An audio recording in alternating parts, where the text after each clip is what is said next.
Jake, a white student, cheats on an exam and, consumed by prejudice and frustration, shoves his black teacher, Mr. Avery, during a confrontation. Later, filled with guilt, Jake apologizes, seeking forgiveness. Does Mr. Avery forgive Jake? Not immediately. Let's get into it. It was one of those crisp autumn mornings where the early sunlight struggled to cut through the haze that clung to the streets. Jake McAllister adjusted his backpack and shuffled through the front door of his house, his mood already soured by the prospect of a long day ahead. The cool air stung his cheeks as he made his way down the sidewalk toward the school bus stop. He could hear the familiar sound of his friends' laughter echoing down the street before he saw them. His stomach churned, though not from nerves, but from a growing sense of resentment that had been building for days. Jake was 16, tall for his age, with a mop of sandy blonde hair that always looked like it hadn't seen a comb in days. He was popular, at least in the way that being good at sports earned you easy social currency. His friends Brian and Kyle were waiting for him at the corner, tossing a football back and forth, their voices low and casual. To anyone passing by, they were the picture of normalcy. A group of teenagers from a nice, predominantly white town, with the privilege of not thinking much about the world beyond their own. "Yo, Jake," Brian called out, throwing the football a little too hard. Jake caught it and gave a half-hearted smile, more out of obligation than genuine happiness. He tossed the ball back to Brian, trying to shake off the gnawing unease inside him. Today was not going to be a good day. He could feel it. Ready to ace that exam? Kyle asked with a smirk, nudging Jake in the ribs as they fell into step toward the bus stop. Jake stiffened, but tried to keep his voice even. "Yeah, about that. I'm not too worried." The truth was, he had every reason to be worried. His grades had been slipping for months, and yesterday, instead of hitting the books, he had spent hours practicing for the upcoming football game. Desperation had led him to cheat on the history exam, copying notes in the margins of his paper, hoping his teacher, Mr. Avery, wouldn't notice. Mr. Avery wasn't like the other teachers. He was sharper, more attentive, and despite being a relatively new teacher, he commanded respect in the classroom. But he was also one of the few black men in town, a fact that didn't sit well with everyone, especially not with Jake's father. As the boys climbed onto the bus, Jake stared out the window, replaying yesterday's exam in his mind. He knew he had cut corners, and deep down, he knew Mr. Avery wouldn't let it slide. There was something about the way the teacher looked at him, like he saw right through him. That annoyed Jake more than anything else. "Hey, you all right?" Brian asked, catching Jake's distracted look. "Yeah, fine," Jake muttered. But he wasn't fine. His nerves were starting to fray. The bus rolled toward the high school, the large brick building coming into view as they rounded the corner. Jake's mood only worsened as they filed off the bus and made their way into the building. His first class of the day, Mr. Avery's history class. The classroom was already buzzing with low murmurs as Jake walked in, dropping into his usual seat near the back. Mr. Avery stood at the front of the room, flipping through a stack of papers with the same calm expression he always wore. He was tall, in his mid-30s, with a commanding presence that made students sit up a little straighter when he entered the room. Dressed in a simple, dark blazer, Mr. Avery carried himself with quiet authority. He didn't need to raise his voice to be heard. As Jake sat down, he noticed Brian and Kyle sitting a few seats away, laughing over something on Brian's phone. Jake, however, couldn't bring himself to engage. His gaze was fixed on Mr. Avery, who was methodically passing out the graded history exams. Jake's heart sank deeper with each step Mr. Avery took toward him. Finally, Mr. Avery reached Jake's desk. He placed the exam face down on the desk and paused for a moment. His expression remained neutral, but there was something in the way he looked at Jake, like he knew. Jake's fingers twitched as he slowly turned the paper over. A bold red F was scrawled across the top, followed by the word, "See me after class." For a moment, Jake felt his world tilt. An F was bad enough, but being called out after class meant Mr. Avery had seen through his cheat sheet. The shame of it curled in his gut like a tightening knot. Jake glanced around the room to see if anyone had noticed. Brian caught his eye and smirked, clearly entertained by Jake's failure. That simple smirk sent a flare of anger racing through him. As the lesson began, Mr. Avery moved smoothly into the day's topic, discussing the events of the American Civil War. Jake's mind, however, wasn't in the room. It was stuck on that F, on the sense of impending punishment, and on the cold realization that his father would likely explode when he found out. His father always talked about the importance of appearances, and having a failing grade from a black teacher would be another reason for him to gripe about how things were changing in ways he didn't like. The more Jake thought about it, the more his anger turned inward, then outward. In his mind, Mr. Avery was out to get him, singling him out because he was white. Jake couldn't shake the sense that Mr. Avery had never liked him, and this exam was just another chance for him to bring Jake down. The fact that Jake had cheated? That didn't seem to matter anymore in the twisted logic forming in his mind. The clock on the wall ticked loudly as the class dragged on. Mr. Avery was deep into the lesson, but Jake could barely focus. His thoughts were consumed with anger, and his eyes kept darting back to the F on his paper. He clenched his fists under the desk, feeling the tension build in his chest. His mind kept going back to his father's words, the way he talked about people like Mr. Avery. "You give them an inch, and they take a mile," his father would say over dinner, always referring to black people as though they were somehow less deserving, less qualified. Jake had heard it his whole life. At home, in the locker room, in the quiet conversations among his friends. He had never thought much about it, but today, with Mr. Avery's judgment looming over him, those words played on a loop in his head. The bell finally rang, snapping Jake out of his thoughts. The class began to shuffle out, students packing up their things and heading toward the door. Jake stayed seated, staring down at his desk. Mr. Avery was erasing the board, moving at a relaxed pace, seemingly unaware of the storm brewing inside Jake. As the last student left, Mr. Avery walked over to Jake's desk and stood in front of him, his arms crossed loosely over his chest. His expression was calm, but his eyes were sharp. "Jake," Mr. Avery began, his voice steady, "I wanted to talk to you about the exam." Jake could feel the anger rising in his throat, but he stayed silent. "I noticed some irregularities in your answers," Mr. Avery continued. "I believe you may have used outside notes during the test." That was it. The way Mr. Avery said it, so calm and collected, set something off in Jake. All the frustration, the resentment, the anger he'd been swallowing for weeks boiled over. He stood up suddenly, knocking his chair back. "So that's it, huh?" Jake spat, his voice shaking with rage. "You're out to get me because I'm white, right? You think you can fail me and act like you're better than me?" Mr. Avery blinked, taken aback but quickly recovering his composure. "Jake, this has nothing to do with race. This is about—" "Don't act like you don't know what this is about."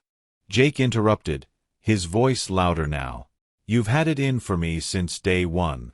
You think just because you're the teacher, you can treat me like crap? Well, I'm not going to stand here and take it anymore." Mr. Avery remained calm, but there was a hint of steel in his voice.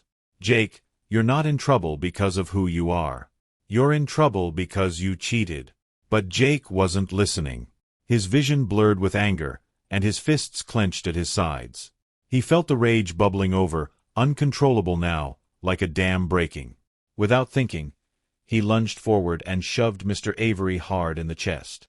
The classroom felt frozen in time, the moment stretching out longer than it should have. Jake stood there, his chest heaving, fists clenched by his sides. The air between him and Mr. Avery felt heavy, thick with the consequences of what had just happened. Mr. Avery had stumbled back from the shove, colliding with the whiteboard behind him, but he quickly regained his balance, his expression a mix of shock and concern. For a brief second, neither of them moved. Mr. Avery's hand instinctively reached up to adjust his glasses, his calm demeanor only slightly shaken. He straightened his posture, but something had shifted in his eyes. The patience that had defined his every action was still there, but now there was a firmness, a line that had been crossed. He was a teacher, but he was also a man who had just been physically assaulted by a student filled with rage and prejudice. "Jake," Mr. Avery said, his voice still calm but lower now, "you need to step back and take a breath." Jake's heart pounded in his ears, his vision still blurred with fury. His mind raced, replaying what had just happened, but it felt distant, like it wasn't even him who had done it. The shove, the words, everything had happened so fast. But now, standing there, seeing the shock on Mr. Avery's face, the full weight of his actions began to sink in. Mr. Avery took a small step forward, cautious, like someone approaching a wild animal. "This can end here, Jake," he said, his tone measured. "We can talk this through." But Jake wasn't ready to listen. His mind was clouded, still buzzing with the heat of the confrontation. The frustration of feeling cornered, of being called out, of seeing the F on that exam, it all felt like too much. And underneath it all, that gnawing voice in his head, the one his father had planted and nurtured for years, kept whispering that it wasn't his fault. That this man, this black teacher, was trying to humiliate him. "I'm not the one who needs to talk," Jake growled, his voice still trembling with adrenaline. "You are.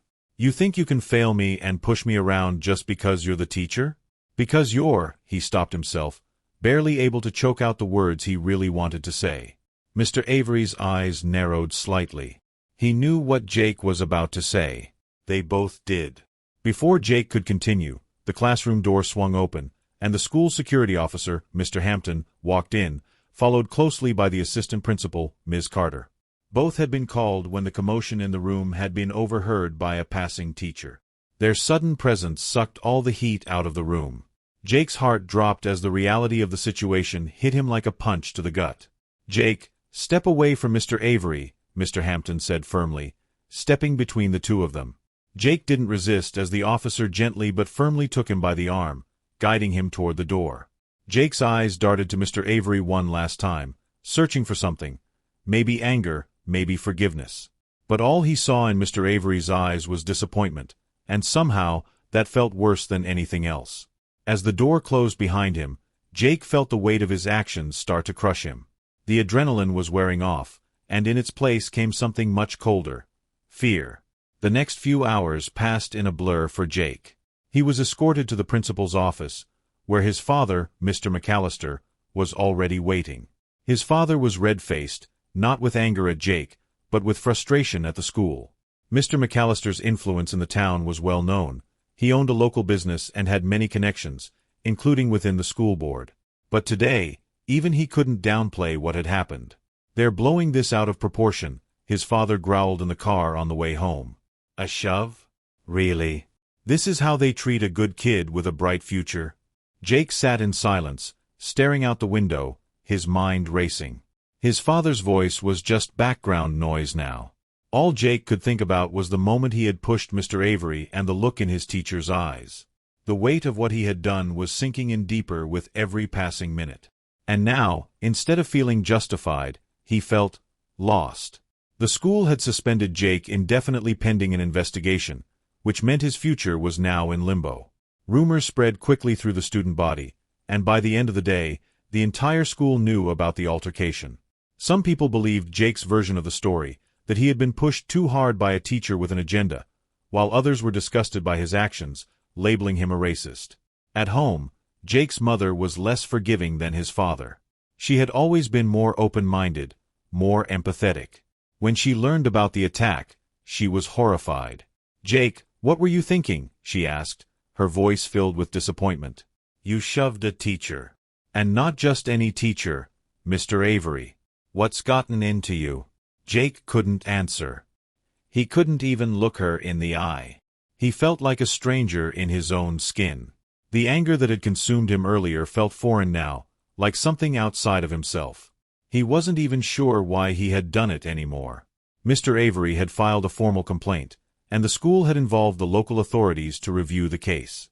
There was even talk of pressing charges, which scared Jake more than he was willing to admit. His father dismissed the possibility as nonsense, but Jake knew better. He had crossed a line, and no amount of influence or privilege could erase what had happened in that classroom. The next few hours passed in a blur for Jake. He was escorted to the principal's office, where his father, Mr. McAllister, was already waiting. His father was red-faced, not with anger at Jake, but with frustration at the school. Mr. McAllister's influence in the town was well known. He owned a local business and had many connections, including within the school board. But today, even he couldn't downplay what had happened. "They're blowing this out of proportion," his father growled in the car on the way home. "A shove? Really? This is how they treat a good kid with a bright future?" Jake sat in silence, staring out the window, his mind racing. His father's voice was just background noise now. All Jake could think about was the moment he had pushed Mr. Avery and the look in his teacher's eyes. The weight of what he had done was sinking in deeper with every passing minute. And now, instead of feeling justified, he felt lost. The school had suspended Jake indefinitely pending an investigation, which meant his future was now in limbo. Rumors spread quickly through the student body, and by the end of the day, the entire school knew about the altercation. Some people believed Jake's version of the story, that he had been pushed too hard by a teacher with an agenda, while others were disgusted by his actions, labeling him a racist. At home, Jake's mother was less forgiving than his father. She had always been more open-minded, more empathetic. When she learned about the attack, she was horrified. "Jake, what were you thinking?" she asked, her voice filled with disappointment. "You shoved a teacher. And not just any teacher, Mr. Avery. What's gotten into you?" Jake couldn't answer. He couldn't even look her in the eye. He felt like a stranger in his own skin. The anger that had consumed him earlier felt foreign now, like something outside of himself. He wasn't even sure why he had done it anymore. Mr. Avery had filed a formal complaint, and the school had involved the local authorities to review the case.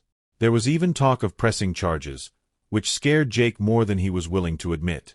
His father dismissed the possibility as nonsense, but Jake knew better.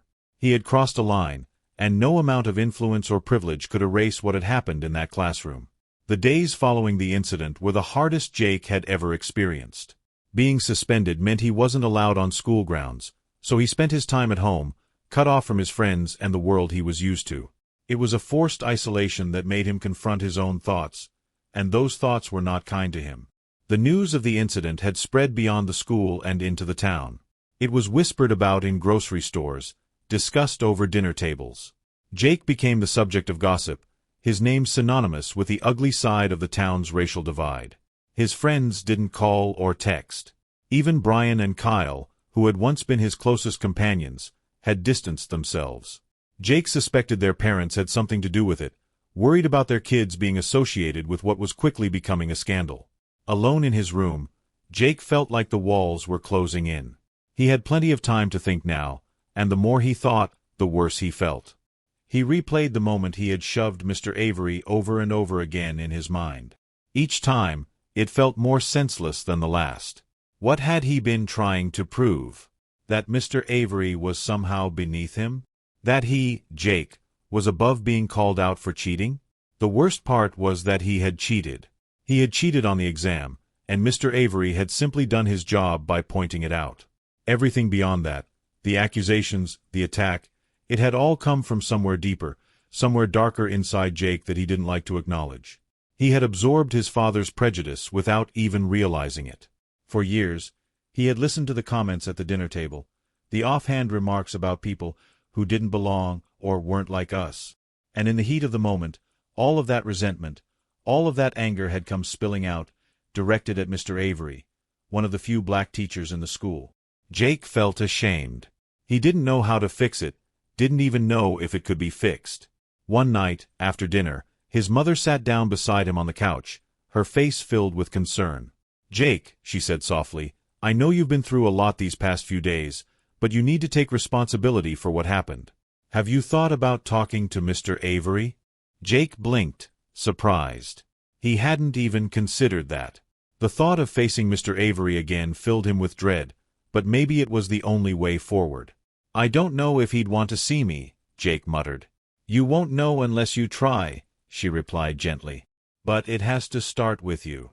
You have to be willing to own up to what you did." Jake stared at the floor, his mind swirling. Could he really face Mr. Avery again? Could he look him in the eye and apologize for what he'd done? For the first time in days, Jake felt a small flicker of hope. Maybe, just maybe, there was a way to make things right. Jake stood outside the school, his breath fogging in the cool autumn air. It had been weeks since the incident, but this was the first time he had returned. He wasn't here for classes, he was still suspended, but for a different reason. After days of wrestling with guilt and shame, he had finally made the decision to face Mr. Avery and apologize. His mother had helped arrange the meeting. She had spoken to the school's administration, and they had agreed to allow Jake to come in after hours. Mr. Avery, to Jake's surprise, had agreed to meet him. Jake's stomach was in knots as he walked through the quiet halls. His footsteps echoed off the linoleum floors, the usual chatter of students and teachers long gone. It felt strange, walking these hallways without the usual noise. But what felt even stranger was the anticipation of what awaited him in Mr. Avery's classroom. He had rehearsed what he would say in his head over and over again, but now that he was here, all of his words seemed to slip away. He reached the door to Mr. Avery's classroom and paused. The door was slightly ajar, and he could see Mr. Avery inside, sitting at his desk, grading papers. The sight of his teacher, so calm and composed, made Jake hesitate. He felt a deep, overwhelming sense of shame wash over him. How could he possibly make up for what he had done? Swallowing his nerves, Jake knocked lightly on the door. Mr. Avery looked up from his desk, his expression unreadable. "Come in, Jake," he said, his voice steady but distant. Jake stepped inside, closing the door behind him. The classroom felt smaller, more suffocating than he remembered. His eyes darted around the room, avoiding Mr. Avery's gaze. "Thank you for seeing me," Jake said quietly, his voice barely above a whisper. Mr. Avery set his pen down and folded his hands in front of him. "I'm here because you asked to talk. So, what is it you want to say?" The question hung in the air, heavy with expectation. Jake shifted his weight uncomfortably, his mind racing for the right words. He had rehearsed this so many times, but now that he was in front of Mr. Avery, it all felt inadequate. I'm sorry," Jake began, his voice shaky. "I'm sorry for what I did. For pushing you, for yelling at you. I know I messed up. I know that what I did was wrong."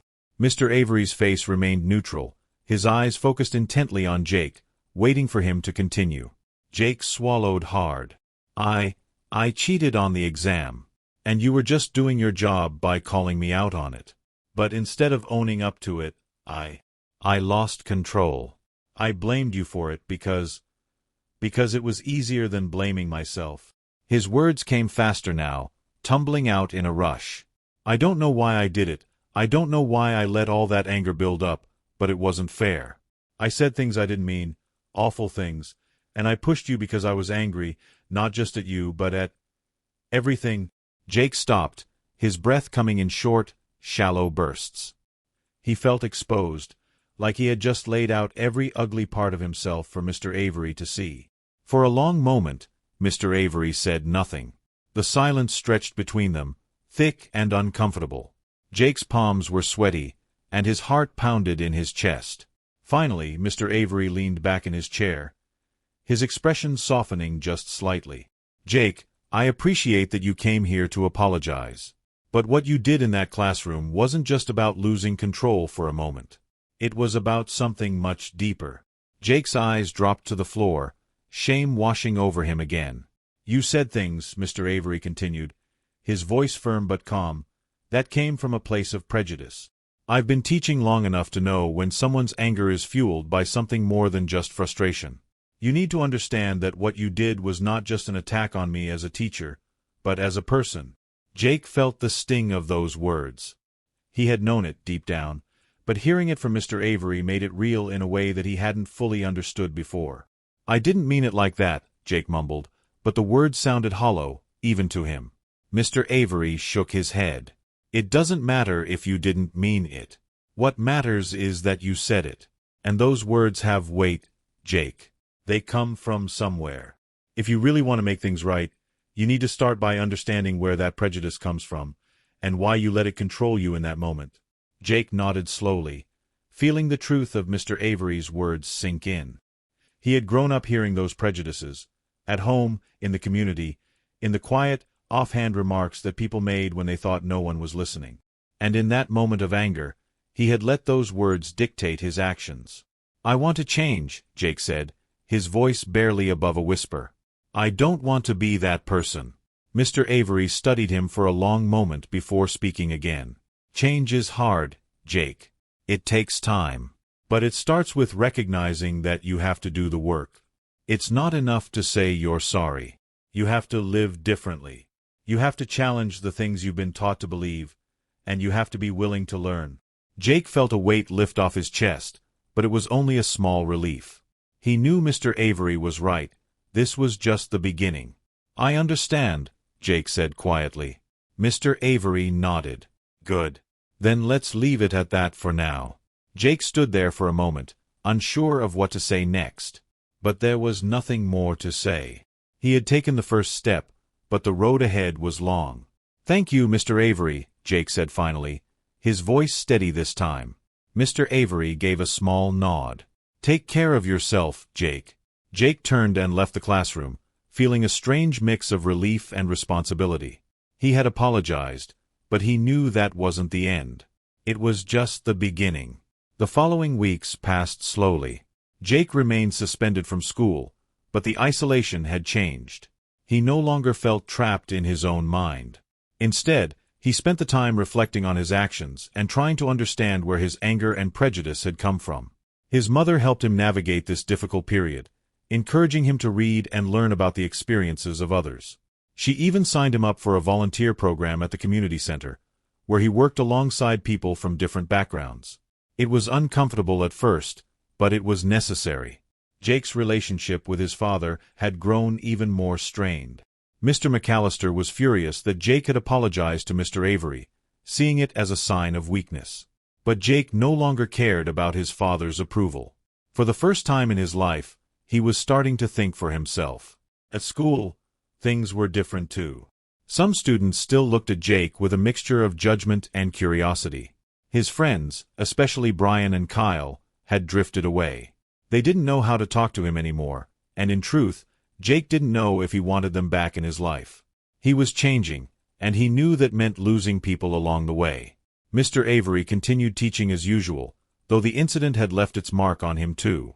He was more guarded now, more cautious about how he handled certain students. But he hadn't let the incident define his career. He remained professional, even when some of the town's whispers grew louder about whether he had pushed Jake too hard. But Mr. Avery knew the truth, and he carried on, committed to his work. Months passed, and Jake slowly began to rebuild his life. He returned to school after his suspension, but things were different now. He was no longer the popular athlete who coasted through classes. Instead, he focused on his studies, working hard to prove to himself, and to others, that he could succeed on his own terms. He occasionally crossed paths with Mr. Avery in the halls, and though they never spoke much beyond polite greetings, there was an understanding between them. Jake knew he had a long way to go, but he was determined to walk that path. He would never forget what had happened in that classroom, but instead of letting it define him in a negative way, he chose to let it push him toward becoming a better person. The town's racial tensions hadn't disappeared, but there was a shift in the air. The incident between Jake and Mr. Avery had sparked difficult conversations that people had avoided for too long. Students, teachers, and even parents began to talk more openly about the divides in their community, about the prejudices that had simmered under the surface for years. It wasn't perfect, but it was a start. For Jake, the journey toward understanding was far from over. He knew he would make mistakes along the way, and he knew that some people would never fully forgive him for what he had done. But he was learning. He was trying. And sometimes that was enough. As he sat in his history class one afternoon, a few seats away from Mr. Avery's desk, Jake glanced down at his latest exam. He had studied hard for this one. No cheating, no shortcuts. The red ink at the top of the page wasn't an F this time. It was a solid B. Jake smiled to himself, knowing that the real lesson he had learned wasn't on the exam. It was in the way he had chosen to live from that day forward.